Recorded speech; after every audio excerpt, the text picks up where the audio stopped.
Good morning ka-construction. Nandito ulit tayo sa site. So, mayroon po kaming in-install dito na hagdanan. So, ito po ang hagdanan namin sa ating ka-construction.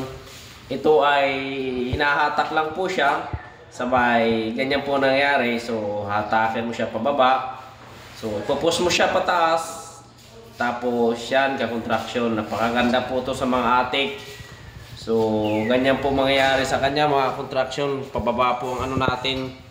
Ang hagdan niya, yung step niya hanggang taas ay mayroong 14 step po ito.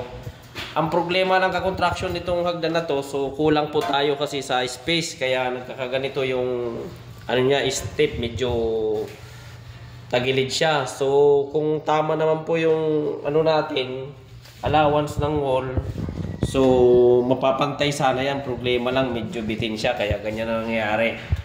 So napakaganda to mga construction sa mga atik, sa mga taas na ano, na kung kailangan nyo na walang nakaharang na hagdan dyan. So yun talaga ang dapat i-install natin. So ang pagbabalik naman to mga construction ay napakadali lang. So ganyan lang po siya, aangatin, sabay yan, tutulak lang po yan ka-construction pataas. Yan, sabay, may lock po yan. Yan yung lock. Oh. Yan yung lock yan. Pag tinulak hanggang dyan sa ano, yan. Konti pa. Yan, nakalak na po yan. Oh, so pag ganyan construction, pwede natin ibalik. Yan, pag naibalik, wow, ang galing. Oh, yan ang lock niya. Yan ang hatakin lang yung bilog na yan. Sabi, okay na siya.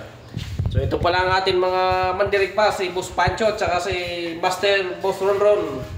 Salamat dyan. Palike pa siya na lang po sa ating mga video ka-construction. Huwag niyo kalimutan si Alex Diaz Blanco. Thank you.